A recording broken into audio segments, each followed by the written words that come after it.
तो दोस्तों आज की वीडियो एसएससी जीडी वाले भाइयों के लिए है, जो कि एसएससी जीडी 2027 या अभी एसएससी जीडी का एग्जाम दे रहे हैं बट किसी कारणों से वो क्वालिफाई नहीं कर पा रहे हैं।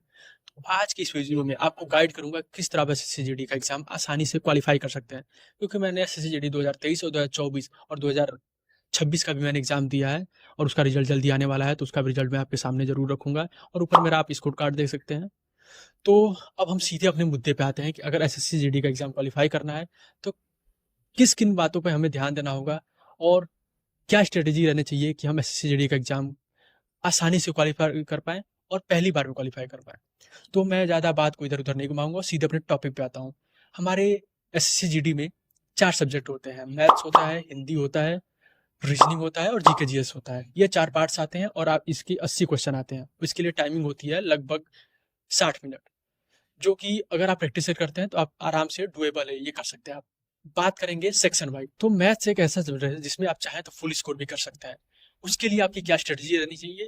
तो सबसे पहले अगर आप बिगिनर हैं तो आपको ऊपर एक प्लेलिस्ट दिख रही होगी 2022 की आरडब्ल्यू की। सबसे पहले आप इसे 1 से 1.5 महीने के अंदर ये जितने भी क्लासेस आपको दिख रहे हैं सारी की सारी कंप्लीट कीजिए और इसके जो भी इंपॉर्टेंट क्वेश्चन जो कि आपको न आ रहे हो उनको आप एक बुक में नोट कीजिए, जिससे कि आप मल्टीपल टाइम रिवीजन कर सकें। उसके साथ में आपको आरडब्ल्यू की एक प्रैक्टिस सेट डेली करना है। डेली आप अगर आरडब्ल्यू की एक प्रैक्टिस सेट करते हैं तो उससे आपकी स्पीड इंप्रूव होगी और एग्जाम के टाइम जब आप एग्जाम हॉल में बैठे होंगे तो आपको कोई भी प्रॉब्लम नहीं होगी मैथ के सेक्शन को सॉल्व करने में। अगर आप इतना करते हैं, कुछ भी एक्स्ट्रा करने की आवश्यकता नहीं है आपको। अगर आप इतना कर लें तो मैथ आसानी से आप कर ले जाएंगे। उसके बाद आते हैं हम सेकंड टॉपिक जीके जीएस। तो जीके जीएस तो काफी वास्ट सब्जेक्ट होता है, उसके लिए हम कुछ कर भी नहीं सकते, बट मेरा एक तरीका है। अगर आप चाहते हैं कि आप कम से कम 12-13 जीके जीएस सॉल्व कर पाए, ज्यादा कुछ मत कीजिए। आपको ऊपर 3-4 प्लेलिस्ट दिख रहे होंगे, आप उन प्लेलिस्ट को पूरा कीजिए।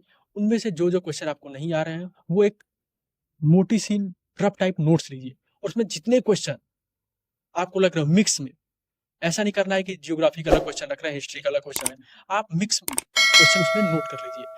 और उसके बाद क्या करना है, उसके बाद आपको जब आपकी वैसे 3-4 नोट्स तैयार हो जाए तो आपको डेली मात्र 30 मिनट अगर आप डेली 30 मिनट उसका रिवीजन करते हैं तो आप आराम से 13 से 14 क्वेश्चन आसानी से सॉल्व कर सकते हैं। ऐसा मैंने भी किया था और मेरे पास अभी लगभग 5 से 6 वैसी कॉपीज बनी हुई है। अगर आप चाहेंगे तो मैं उसकी पीडीएफ भी आपको दे सकता हूँ। अगर आप इतना कर लेते हो तो आप जीके जीएस के लिए बेफिक्र हो जाइए। अगर आप करंट अफेयर भी पढ़ते हैं तो 2-3 क्वेश्चन और ऐड कर लीजिए।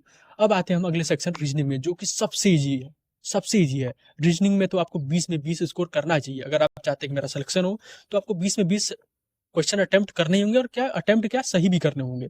तो आप उसके लिए ज्यादा कुछ नहीं, प्लेलिस्ट दिख रही है, आप उसको क्लासेस अच्छे से कीजिए और आराम से आप 20 में 20 कर लेंगे। और वैसा ही रीजनिंग के लिए एक चीज और, रीजनिंग के लिए आप डेली दो प्रैक्टिस रीजनिंग लगाइए, जिससे आपको कोई प्रॉब्लम नहीं मिले और एग्जाम हॉल में भी आप आराम से रीजनिंग कर जाएंगे। उसके बाद आते हैं हम अगले सब्जेक्ट हिंदी पर।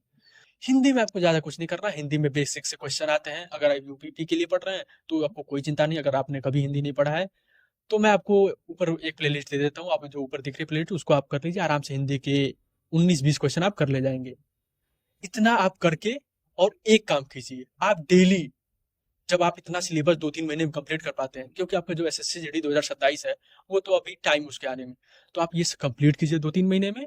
और लगातार कंप्लीट करने के बाद डेली एक सुबह उठते ही मॉक, एक शाम को सोते हुए मॉक, अगर आप इतना कर लेते हैं और उसके बाद अगर आपका सिलेक्शन ना हो तो आप जो बोले वो मैं मानने के लिए तैयार हूँ। आप बस इतना कीजिए। मैंने जो बताया, मान सकता हूँ मैं अच्छे से बोल नहीं पा रहा हूँ क्योंकि मेरी पहली वीडियो है, बट आप अगर इतना फॉलो कर लेते हैं, मेरे जज्बातों को समझते हैं, तो आप जरूर एसएससी जीडी का एग्जाम पर क्वालिफाई करेंगे। मेरी शुभकामनाएं आपके साथ हैं।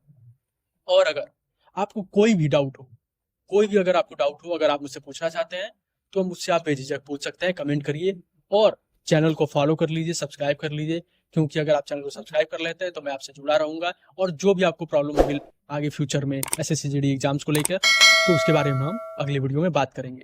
तो आज के लिए बस इतना ही और हो सके चैनल को सब्सक्राइब कर लीजिए। Thank you.